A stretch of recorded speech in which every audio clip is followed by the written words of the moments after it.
NAP San Francisco is a leadership and professional development organization for Asian Americans in the San Francisco Bay Area. We host events, workshops, webinars like this one, and conferences that help people like you and me advance in our careers and become better leaders. Just a little bit about NAP San Francisco's mission. We have three core principles that we do. It's cultivate and empower leaders for professional excellence, connect accomplished professionals for mutual success, engage and participate with the community at large.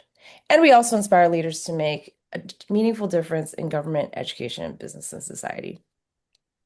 So thanks for attending today's webinar and taking time out of your day. Today's webinar is about self-awareness and roadblocks. What if the biggest barrier to your career advancement was something you can't even see? For many Asian American professionals in corporate America, there exists a hidden blind spot or a state of unconscious incompetence when it comes to leadership development. Without parental role models who have navigated these paths and with cultural norms that differ from Western expectations, many find, ourselves unaware of the skills and strategies needed to rise to leadership positions. And now I'd like to just briefly introduce our honored speaker that's here with us today, Jim Lee. So Jim is the Director of Organizational Strategy and Leadership Development at SACE, which is the National Association of Scientists, and Bespoke. He's a Chief Executive Coach and founder. Jim began his career in the Bay Area in corporate telecom, proving that empowered, humble employees led by influence, not by authority, achieve lasting results. And today he serves as Director of Organizational Strategy and Leadership Development for SACE, where he helps companies design and implement transformational leadership programs. Jim also coaches executives as an external coach for McKinsey's Asian Executive Leadership Program. And through his companies, Bespoke and JL Advocates, he builds leadership development programs and coaches executive leaders. He's partnered with Asian employee resource groups at the NFL, Google, US Bank, Honeywell, and Northrop Grumman, equipping leaders to expand, influence, and drive organizational change. So thank you, Jim, for joining us today. And now I'll Great to be turn here. to our substitute moderator for today's event, our very own Christine Kushner. Christine, would you please introduce yourself? Yeah, delighted to be with all of you today for this exciting webinar. I know for myself, going to learn a lot. I cut my teeth in getting a degree in physics, and from there went to financial services, and um, most recently at VMware, and really excited to be part of the board of NAP and continuing my leadership journey there. And actually, I see Brandon Lee has joined. So um, let me turn over to Brandon. Sorry about that. I am now here. All Thanks, Chris. good. Actually, why don't I go ahead and read Brandon's bio for us, unless you'd like to introduce yourself. Oh yeah, feel free Um, to. we'll do both. I'll go through Brandon's bio, and then Brandon can fill in anything that he thinks that you guys should know about him. So Brandon Lee is a serial founder and reinventionist, and he'll be moderating this event today. His journey spans from leadership development for nonprofits, flipping houses, building a soft skills educational company for teens, running operations at a YC startup. Brandon currently runs a personality test company called Genius of You, helping people architect their lives and careers around what they enjoy.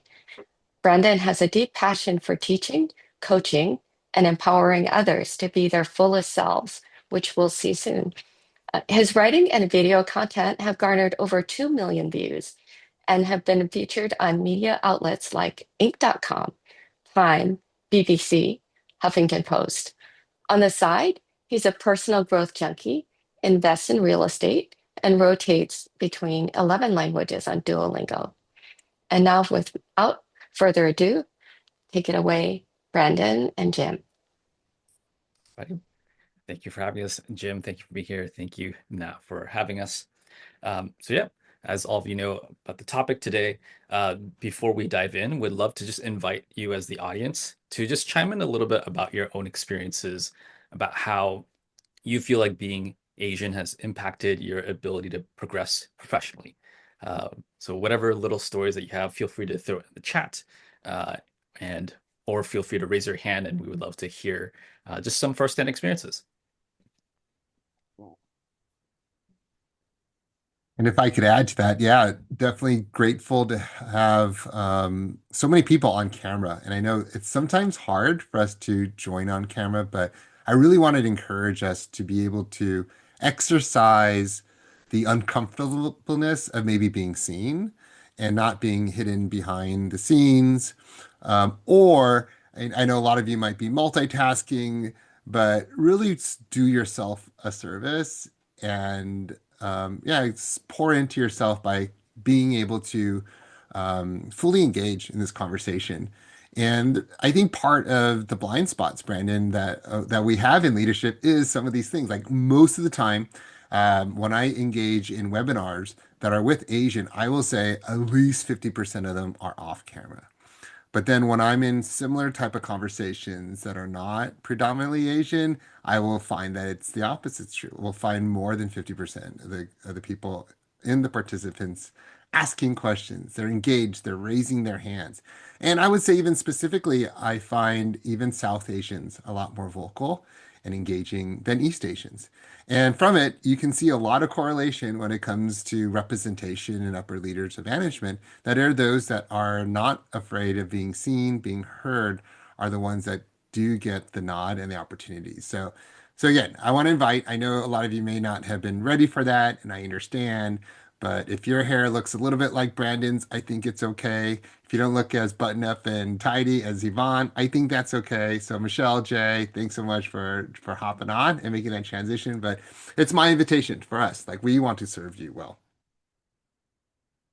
Yeah, maybe I'll start just to kick it off. One of my earlier careers was actually in real estate, and I was actually flipping houses like in my bio. And real estate is a very old and white industry. And so when I was very first starting out, uh, I was showing up in at meetups, real estate meetups, and I was like one of the only Asian people, and like on top of that, one of the only like people in my 20s at the time. And so there was a lot of skepticism. People were like, who are you? And like, there's a lot of skepticism about my competence very, very early on. And so very overlooked very early on. So that's just a little snippet of something that I've been through. Anybody else have a story that they want to share? And you don't have to type it in. You could actually raise your hand and engage. But we want to make this a fireside chat, right? We're all together, taking advantage of a virtual environment to simulate as if you're in my living room and we're all talking in a way. We've got great snacks out there. Michelle is taking a part of great beverages. I think Christine's got some wine on her table. Like it's just one of those things that, like, we want this to be time for us. Well, oh,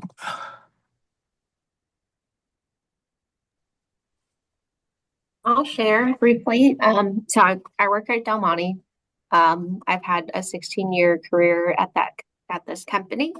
I've made my way from kind of the technical route to management to senior director level, but I recall a manager of mine asking like, "Oh, like, do you think your upbringing has anything to do with who you are today?"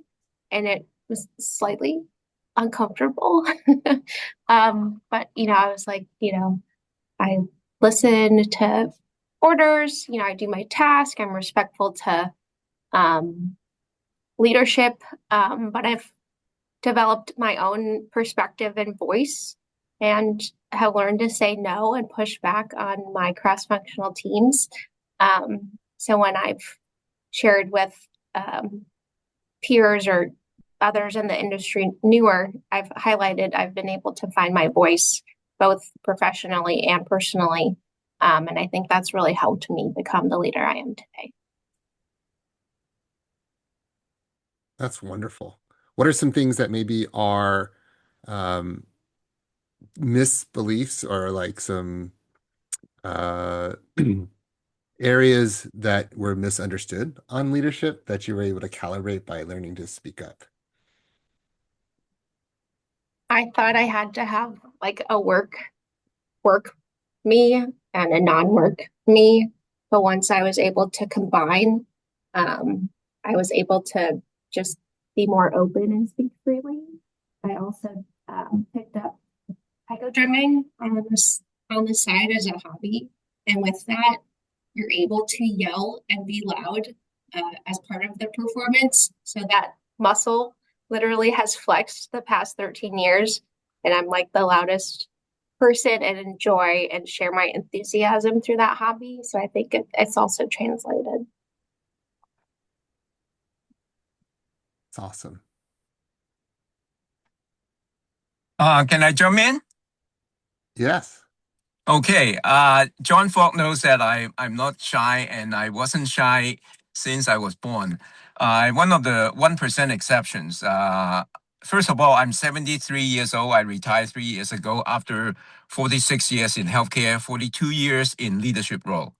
So I became a manager in a department of 20 people with 18 white and 2 Asian.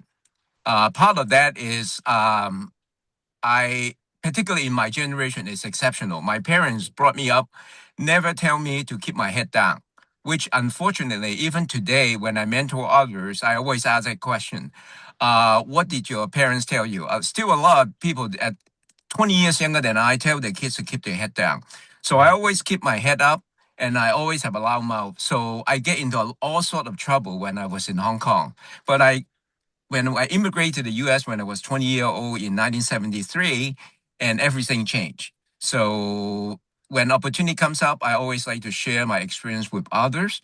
And for the 20 years of my career, particularly in healthcare, is all white leadership position in the 80s and 90s. So I was the highest ranking Asian in the organization for the first 20 years. But of course, 20 years ago, 25 years ago, a lot has changed. Right now, there's a lot more Asian in leadership role in healthcare, but still not enough. I can go on and on, but I better stop now. And knowing myself, I can keep talking without taking a breath for 2 hours. Back to you. I thought I saw a hand, um, Yeah, like a virtual I hand. think it was Alan.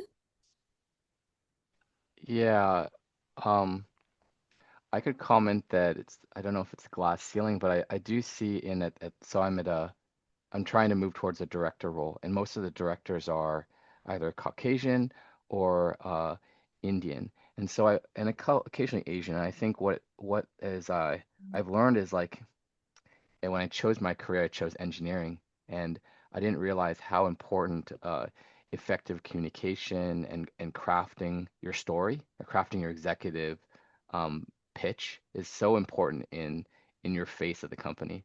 So I think uh, that's just an observation I have is that is very key now at the office is the expectation is that you perform at that level or even better. And also being more and speaking up. So it's not just like you said, putting your head down, but like doing the work and then presenting it, or just saying, "Hey, boss, I want to be there, co-presenting with you." So um, I think more of the glass ceiling for me is like the where some of us are in business school, so it's the language of business. You're no longer the doer or executor. You're actually supposed to lead or drive the business strategy. So like Mhm. the thing about the MBA, it's been really empowering is that you now have somewhat of an equal footing because you have the conversation. Now it's just, or you're beginning to have some of that business conversation versus like coding or project management or engineering. So um, I think I've been steered towards like math and sciences, but I find that is can take you only so far in a modern org.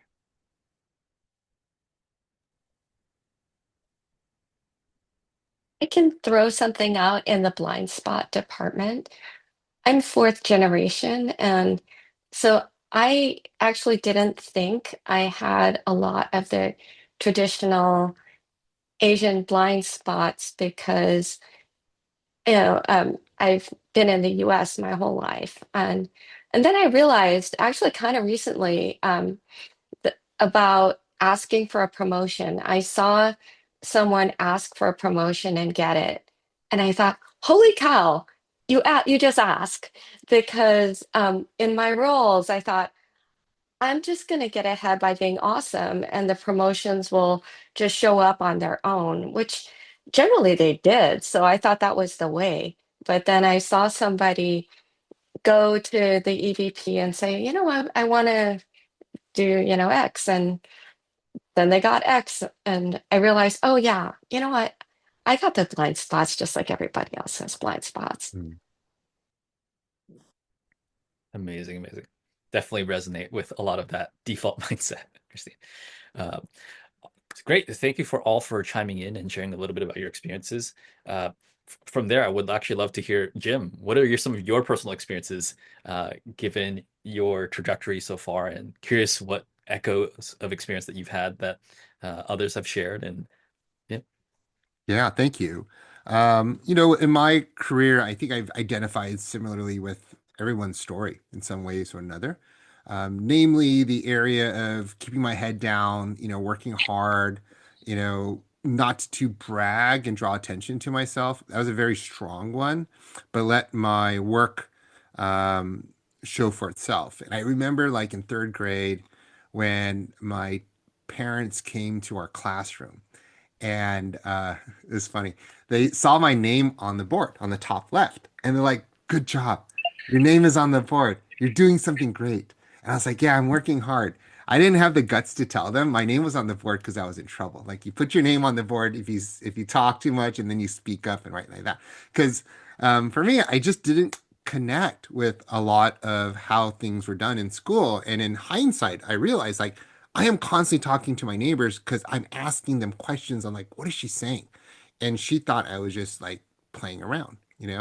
Fast forward to sixth grade where my parents, again, my names were on the board and my name wasn't there. She's like, how come your name's not on the board? And in this case, it was because the teacher only puts like the top students on the board, like based upon their test results. And for me, it was one of those things. Like again, my parents always wanted like my name in lights to showcase my achievements, but it was not something that I would ever elevate. It was something that the teachers would do for us. And so from that paradigm comes other challenges, right? Like, always working hard and not talking about what I wanted to achieve or what I want to uh, be able to have experiences at my job. In fact, like the blind spot there was I was never told to have personal goals. Like my goal was to make the company look good and to work hard and achieve their goals. But I didn't ever have goals myself, right? So then if I don't have goals coming into a company, then I realize I'm not advocating for work that I really want to have. I'm not contributing to other type of opportunities that may shift how things are done to showcase my own skill sets. And so therefore I was always a hard worker but passed up for promotion because I was not taking ownership of the job. I was just being really responsible with it. And if I think about like Asian cultural traits, like responsibility is a big thing. Like we have to be very responsible. But I think ownership is like responsibility plus a vision that I have for myself. And I'm going to take ownership of this job, which means I'm going to tell the manager what I need to do well. And I think those are some things that kind of, flash through my experiences as I recollect in hearing your stories about some key points that coincide. thanks for sharing that, Jim. So there's like two overall themes that I'm hearing. One is relating to the whole just let my work speak for itself and like the rest will take care of itself. And then this last point you just mentioned around taking responsibility and ownership and vision for your role rather than just being responsible. Uh, I'm curious for either of those, whichever comes to mind first, how did those things switch for you? When did you realize that something was amiss and something was holding you back? Well, one of those minds was holding you back. And then how did you actually overcome that? How did you make that switch?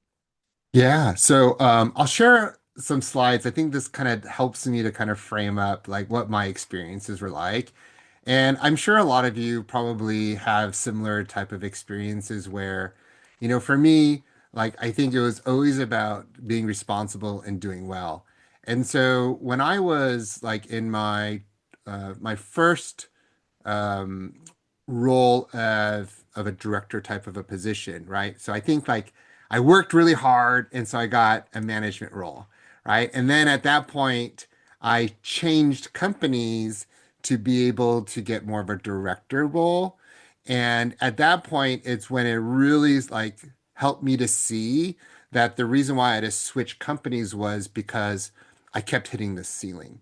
And I felt like by switching roles, I could showcase my hard work and all my achievements, and I am deserving of this opportunity. And that's how I got it. But when I look at like my academic background, it's always been like get good grades, right? And I'm sure a lot of you think like everything was about getting good grades. And I couldn't do anything else except it was to help me with my university application. So, I had to study, come home, study. And then in high school, I wanted to play sports. And I remember like wanting to play football. And my parents were like, no, you can't play football because it's like 3 hours of practice every day. When are you going to study? And I said, well, Mom, what should I do? And so it's like, well, keep playing violin, right? Like, why don't you keep playing violin and you could join the chess club, like all these academic stuff. And I said, Mom, like in these universities, they want to see you as a differentiator. And if you look at all these people, I showed her like past yearbooks, like, look, they're all Asian. How many Asians do you see on the football team? They're like, one. I'm like, yes. So if I join the football team, I am going to be a differentiator. And I'm going to be able to leverage that as a skill set, as a strength in my college application so that I can get into university. Thankfully, it worked, but the key was like my parents like protected education more than anything else. And so you go to college, right? Same thing. You're trying to get your best grades, but at this point, like internships and all those things are important to do. And so because you're really trying to create a resume for your first job. And I was doing that, I got that job. Like I was able to get a job. I was great at what it is, but I always got passed up for promotion. And so a lot of Asians, I noticed like there's a story for Asians where a lot of my Asian friends were going back to grad school. And that was the only way that they could actually make it. They had to get like an MBA or they finally went to law school or like, you know what, I guess I have to go to med school or get like their accounting degree. But I was like, but what about these other people that don't have to do that? Like, how come I can't take that route instead? And that's when it really hit me that there is another way. And at some point, I felt like there was a racial bias against it. But the reality probably is not as much as what am I doing to contribute to it. And then fast forward, like again, 10 years down in my career, I got this job as a director. And I remember like I interviewed, they asked me all these questions, we're looking for this type of a goal, and what are some of your ideas and strategies that we could take to achieve this? Here's some of our values, here's our mission and vision. How would you inspire people to help us to achieve these goals? And I guess I did very well. And they're not only just because I got the job, but I remember like 4 months into the role, Billy, who I still am friends with, like 20 years later, he came up to me, he goes, hey, Jim, take a seat here. And I sat down. He goes, hey, when you interviewed, you had this idea, this plan, and all these things. And where are they? I have not seen any of those ideas that you shared in the interview come to life. And I said, but Billy, like you told me your thoughts and your ideas on what I should do to move this office forward. And so I'm trying to be responsible and make sure I implement those plans. He goes, I don't give a bleep about you doing my plans. I hired you to do your plans. And that's when it just blew my mind. It was like, you're telling me to do things my way, not his own way. And I think that also exemplifies what kind of a leader he was, right? He was someone that really wanted me to take ownership of the role, but that was key. He wanted me to have ownership. He wanted me to tell him what I needed to do. And from that moment on, like all my ideas started to come. And I just redid things. And one of the claims to fame was that I took, what would be 8 months to revenue $2 million, and I shortened it to 8 days with my ideas. And that took notice for one area of our division. And then we scaled that out into all three areas. And then the whole company did that. And so they moved from taking 8 months to revenue $2.4 billion dollars into 8 days. And it was such a game changer, but not only for the company, but for me. And I think that's another thing that we have to realize is like, what are we doing for ourselves? Because I wanted the skill sets to not only be able to implement new ideas, to be able to come up with a vision and vision cast, sell up the chain, learn how to trial projects, learn how to motivate my sales team to do things differently. Like those are all strong leadership skill sets that I needed to have in order for me to continue further down. And what I wanted to do was eventually run a business and run a company. So I got what I needed, and the company got what it needed. But that all became because I took ownership of the role, because my director or my GM said, like, no, like don't do what I tell you to do. I want you to do what you think is best. Yeah. So to recap, it sounds like the core tipping point for you to switch was Billy basically saying, "Hey, where did interview Jim go? And where Yeah. was the vision that he had go?" And basically permissioning you to take the full reign. So I know Jim shared a lot, and so if you're paying attention and you have questions, I would definitely want to invite you to throw questions in the chat because I certainly don't have a monopoly on all the best questions, and of course we want this to be the most relevant to you. But given that, my biggest question, Jim, is what how where did that vision come from? Like how does if you're just switching to think about that and take ownership for the first time, like where does one learn to cultivate that sense of vision and ownership? Like in practice, what does that look like in the early days? Yeah, so my parents were business owners, right? And they were very risk adverse. They owned a little sandwich shop, a deli. And I remember like they were just making sandwiches the way the previous owner did. It was a white couple that owned the sandwich shop and they sold it to my parents. And they had to learn how to make sandwiches that they've never eaten before and sell them, and that's how they made a living. And it's just kind of like mind-boggling because as I got older, I was like, that's not how you make a sandwich. There's so many better ways to make a turkey sandwich. Why don't we do it this way? Why don't we do it that way? Like, this is when like Subway and like, do you remember Togo's? And like all these sandwich shops are coming in the scene. And they're like, no, we can't do that because they're very like low risk, right? And they don't want to change the formula to what they can predict in a way. And I think in my mind, that's what spurred like creativity. Like if I owned this sandwich shop, what would I have done differently? And you fast forward that to like, again, me learning to have worked in my parents' shop that I have all these ideas, but I am not allowed to implement any of them in that way. And so that creativity got stifled. But in between working at my sandwich shop growing up and then my job was these college years. And I remember my college years, like I didn't have a family member that went to school at an American university before. I didn't have any mentors. I didn't have anyone that could guide me. So in a sense, without realizing it, I think I'm doing what I'm supposed to do. But the reality is I'm making stuff up as I go along. My college career is all made up. I'm like, what are they doing? What are they doing? Okay, I think I got to do that too. And so as I realized, like I crafted my college experience from observing and trying to take things in, I was just making it up, so to speak, right? Now, obviously it was, quote unquote successful. I graduated and I got into a great job. But the reality is I had to learn to take chances. I made mistakes and I didn't do that intentionally as much, but it's something that I did.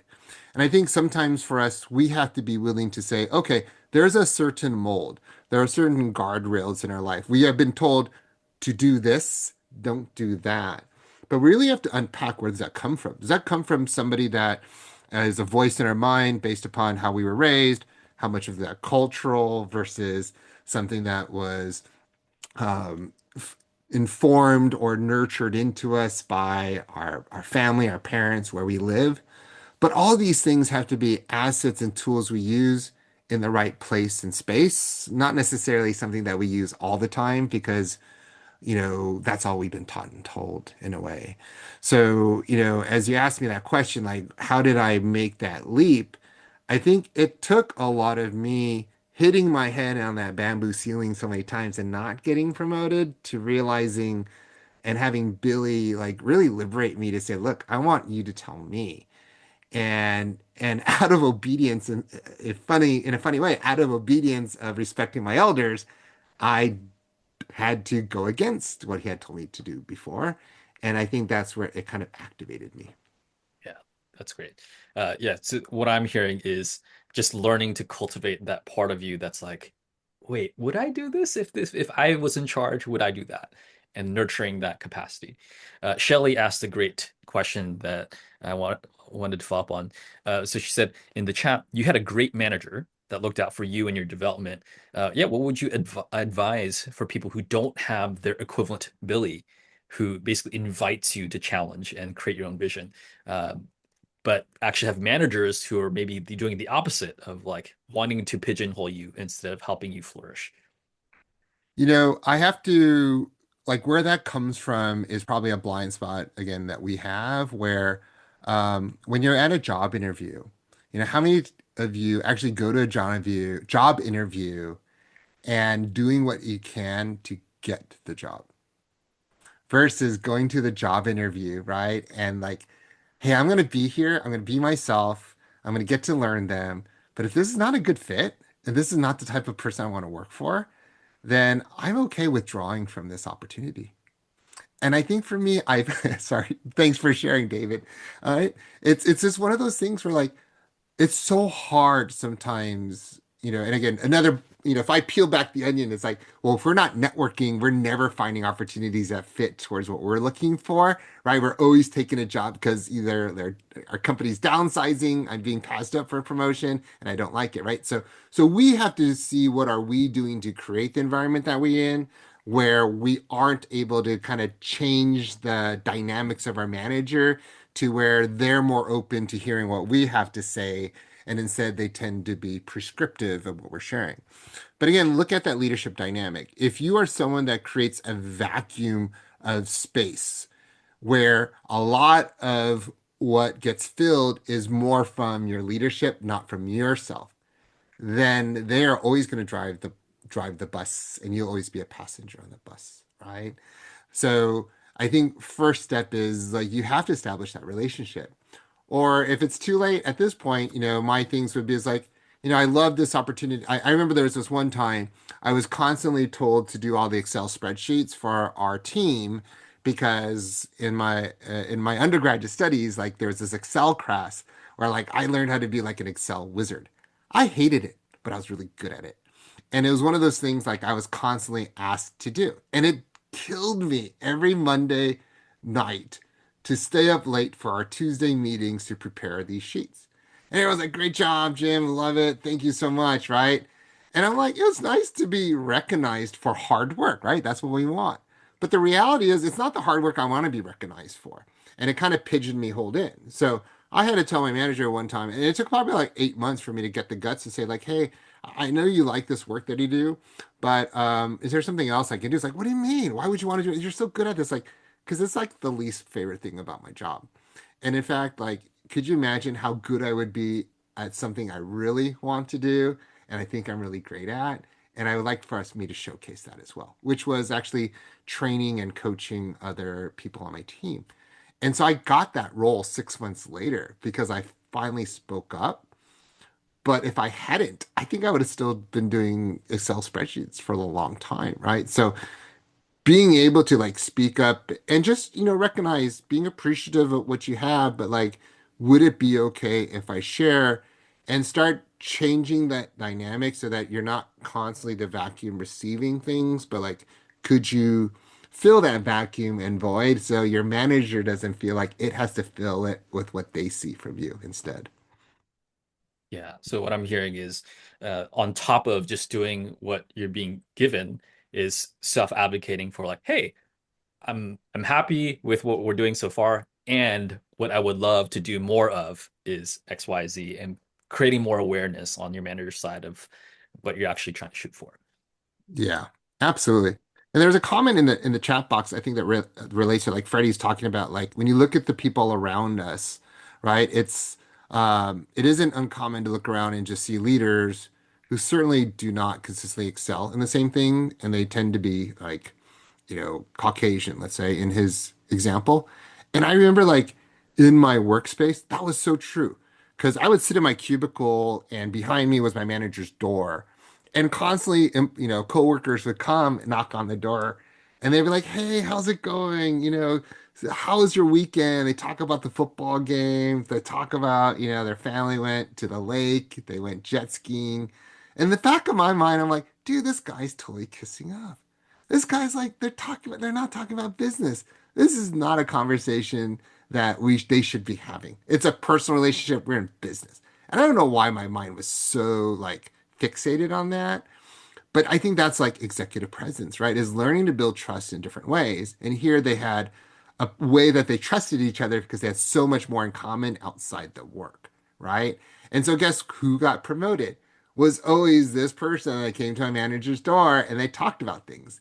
And it was interesting, like, the manager would say, hey, I want all of you to kind of work on this assignment and I want you to do this in ABC. And then, like, 3 hours later, he would knock on the door. It's like, hey, I know you wanted to do this workshop of ABC, but I have an idea. What if we did like C, D, and E instead? He's like, oh, yeah, go for it. I'm like, man, that's favoritism. You told everybody to do ABC, and here I am busting my butt to do ABC, and this person's self-promoting, right? Self-advocating, sharing their own thoughts and ideas and taking ownership of the assignment to say C, D, E.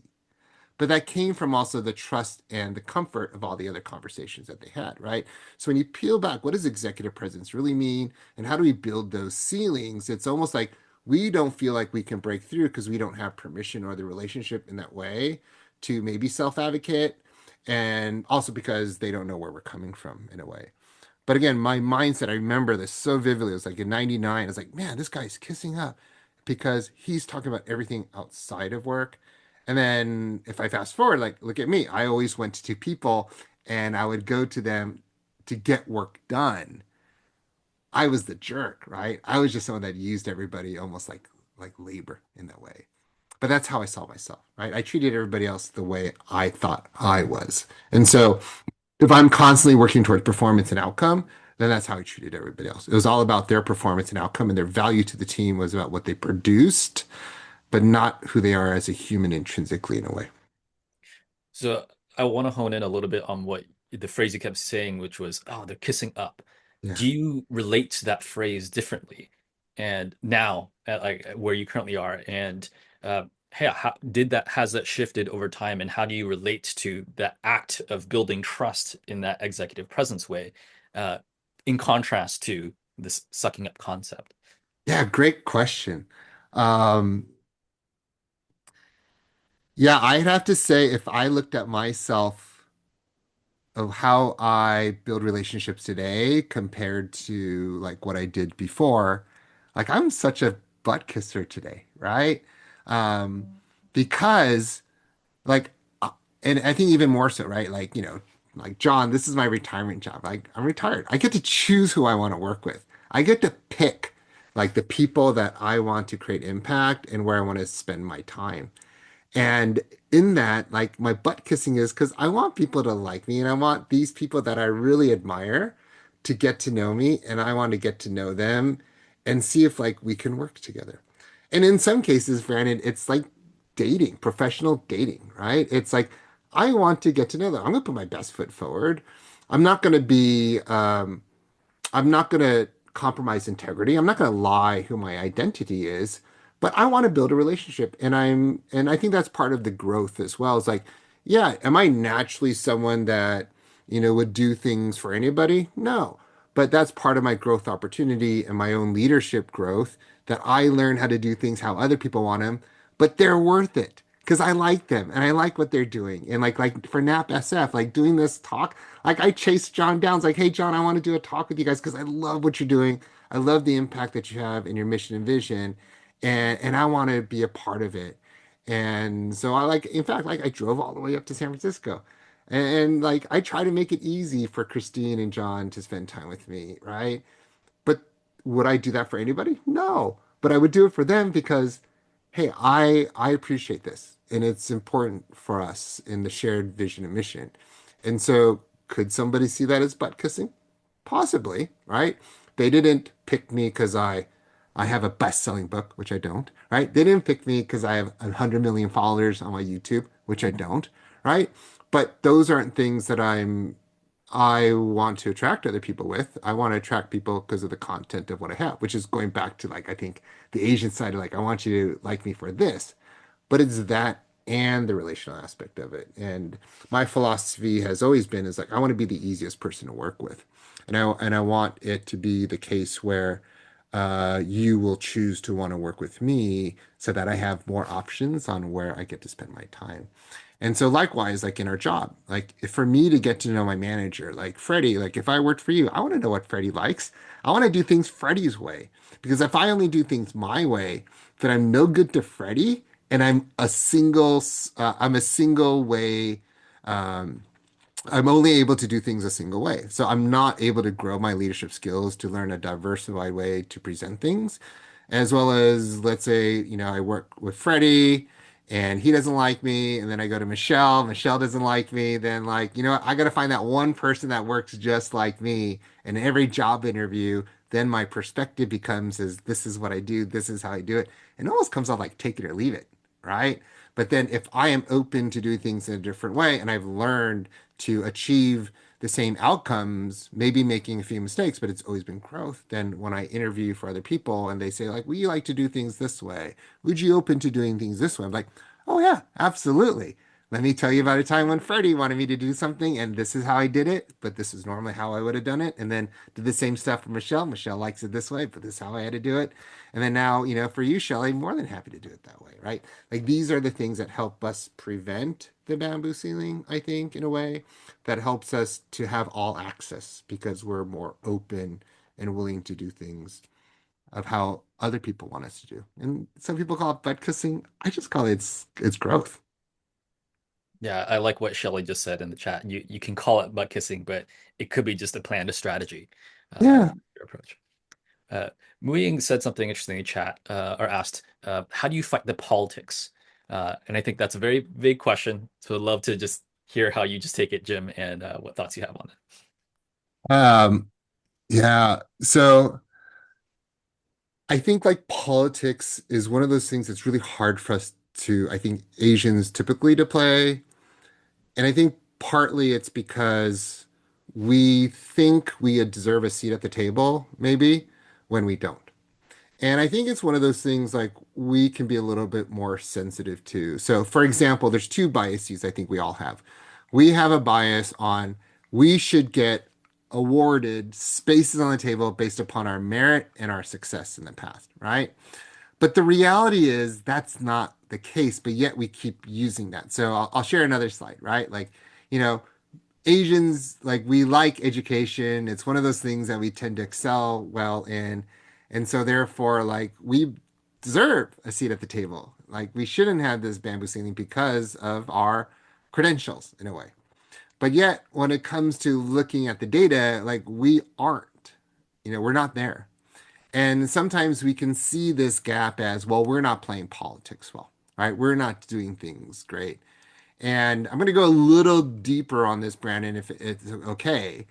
But I had to pick back, like, okay, what's going on here? What's really the case? And I found this study that Professor Ming Su did back in Berkeley. And this was very eye-opening for me. And it really like helped me to answer what's really going. Is it politics or am I maybe trying to get a seat at the table, but I don't know how to sit at the table? And I think us as minorities, we have to realize that we need to be able to code switch. For example, I'm right-handed, right? So Brandon, if I do everything only right-handed, I am going to neglect the left-hand side of things. And being right-handed, we're a majority. We're 89% of the population. I'm left-handed. But you're left-handed. I love that, right? So Brandon, you're left-handed, which means Brandon has to sit at the table and realize every table he sits at is set for somebody right-handed, right? The water glass is on the right side, the utensils are on the right side, and everything is flipped around. So Brandon has a lot more what I would say leadership growth opportunity, and he's willing to exercise that because he realizes it's not always designed in the way for him. He has to be conscious of how he shows up. Whereas for me, I tend to be unconscious of how I show up. And if something is placed differently, I can excuse that as like, oh, it's usually on the right hand side, right? That's my bias. The world needs to revolve around us. So look at Ming Su's study is saying, say, well, let's look at relationships. And what he did was see what is the bias impact that we have. And a lot of times, everybody hires you based on two principles. One is, do I want to spend time with you? We say that's warmth. And then the other one is like, how good are you? Right? Like that's competency. So, I might like Yvonne and she's really warm. She's friendly. She's a lot of fun to be with. But if she can't do her job, I'm not going to hire her, right? And then on the flip side, let's say, George is someone that's like really good at what he does. As he said, he's a tiger person. He gets it all done, really highly confident. But if he's a jerk to spend time with, then I don't want to hire him as well. So we got to fall somewhere in this range and identify which one do we tend to have a bias over based upon our skill sets. So what they did was they took 13,000 resumes and they sent it all the same resume. All they did was change the names on this. And what's crazy is the callback ratio that they got based upon your name. So at this point, I tell people, hey, look at the names on this list, and I'm sure there isn't one exactly like yours, but there may be one similar, right? And if you were to identify a name that's similar to, you can predict what your callback rating is. Again, what's interesting is if you have a name like Shelley's, right, you have a higher propensity to get called back and probably a funny face when they see you. It's like, oh, Shelley, hi, you're Asian, right? Like that might occur. Um, but here's what's really the kicker that I wanted us to see is, well, let's correlate that. What do they see according to your name? And if you are on the more Asian side, they see you more on the competency side, but not on the warm side. So go back to the question. They see me as more of a performer, not as someone with executive presence, relational ability, someone they want to spend time with me. That's probably why they hired you. Hey, I know this person's really good at getting the work done. Would I want to spend that time with them? Probably not as much as I would these people and then red names that are in red. But that's the bias that they're putting on you. So I tell people, well, if they already see you on this side, it doesn't mean that you can't perform as well as, Carrie or Matthew or Michael, but you can show them. And the difference is like when you go to a meeting, like what do most Asian people? Hi, how's it going? Nice to meet you. How's your weekend? Good. You keep things very short. But to add more warmth, it could be like smile in your meeting. That's why I said like, hey, let's go on the camera here. Thank you all for joining, right? Because I know you're all confident on this call, but I want to know like how warm are you? And it's so good to see your smiles, right? That builds me desiring to want to spend more time with you on this call. But it's also what I realized like, hey, how's it going, Brandon? So good to see you. Did you have a good weekend? And a lot of people say, good. How about you? It's like, yeah, I had a great weekend. I just came back from a trip in New York City. It was freezing cold, but I had a really good chance to walk across the Brooklyn Bridge for the first time and see the Statue of Liberty. It was awesome, right? Being a little bit more revealing and personable adds that warmth, and you become somebody that's more desirable and have a higher chance of getting hired. So I love the succinctness of where we're here in terms of this slide, because I think the obvious question as someone who's looking at this is, all right, Jim, how do I get more warmth? What are the what are the tools, programs, tactics to help me get more warmth? And I know you just mentioned a few things. Jay just mentioned Vanessa Van Edwards. Curious from your experience firsthand, what were ways that you developed warmth for yourself? Well, the first one is to realize like if you're not naturally a warm person, hey, that's okay. But growth is always in doing anything that is uncomfortable, right? And so being comfortable, being uncomfortable is important. And there's those people that have this what we call a natural RBF, right? The resting bitch face they call it. And what's interesting is you look at all the Hollywood stereotypes for Asians on TV, they all have an RBF, like Mr. Miyagi, right? Always was the RBF guy, right? The old man, right? Everyone's an RBF. I think what changes this is our ability to smile. The number one thing I tell people is to smile. And I practice smiling. Believe it or not, I like warmth. I'm building warmth. But I'm like the next phase is like learning to smile more often. And I get this a lot, Brandon, where people say like, "Man, but that's so superficial. That's so fake. Like I'm really not that warm of a person." And my response to that might be to you is like, okay, um, it may be superficial, but is it artificial? Meaning that you may not convey warmth on the outside that way, but are you a warm person? Like if my dog died, would you say, I'm sorry? Or just like, tough luck, let's go on to business, right? No, you would take pause and have a little warmth there. But the second thing I think is more key is let's say you're at a job interview. And let's say Jay, they came up to you and say, Jay, I look at your resume, it looks great, but I don't see enough Python experience. And in our company, we want people to have proficiency in Python. Would you be willing to spend extra time learning how to do Python so that we can get the job done? Jay, what would you say? No problem, right? I don't know. Like you probably say, yeah. Like a lot of us, when it comes to hard skills as Asians, we're willing to learn anything and perform anything. But when it comes to soft skills, it's weird. We have a harder time adopting soft skills. And I think those are sometimes more important than the hard skills we have. Because again, look at the data. We have the hard skills. We've got the education. We know it. We can learn hard skills, but it's the interpersonal leadership skills that we don't have that we really need to focus on. And a lot of times it's that blind spot because we never had access to see other people, maybe in our family or in other type of leadership roles that have really used soft skills as a tool to help them with their leadership growth in that way.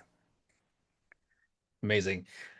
I feel like we can go on this thread for a long time, but trying to be respectful of the time. We Yeah. do have 5 minutes left. But I do want to recap. So like this whole arc, some of the major themes that I'm hearing is like having a Billy in our life that kind of invited you to, hey, speak up, own the vision that you have, and take the reins, so to speak. And then despite if you're in an environment with managers that might not be inviting that, uh, like maybe look elsewhere, but also learn to build trust and then learn to advocate for your version of what you're wanting to create in that environment. So I hear a lot of advocation of like put yourself out there, speak up on your for your own sake. And this last part around competence versus warmth, which is at least statistically, seems like we have spades of competence, even in other people's biases, but not so much on the warmth side. And so, even something as a simple tactic as practice smiling, or something as simple as sharing a little bit more disclosure about your day and having more warmth in your voice and tonality, those things might do a lot to shift how people perceive us. Um, Anything you would want to add as like a closing summary of like, here's one thing you can do or one thing you take away on top of what I just mentioned. Yeah. Oh, great. And I know we're doing so a masterclass after this, and I really want to invite everybody to like join because I want to give you all homework. And the homework is plot yourself here.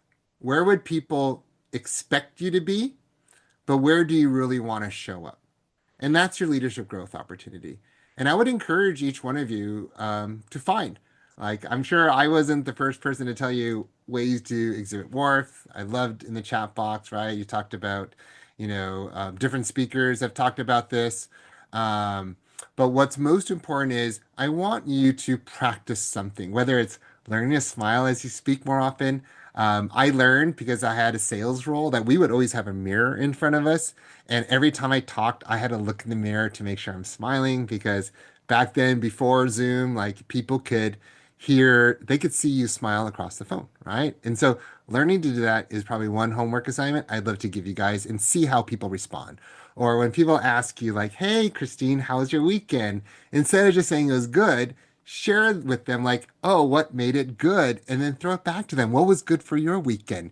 Build a relationship. Or on the competency side of things, what I find is a lot of people don't share like, hey, what's your favorite thing to do? It's like, oh, I'm really good at this. It's a craft that I worked on. Like for me, it's like, one thing that I brag about is like I make pretty good Texas style barbecue. It's a craft I've been working for 15 years.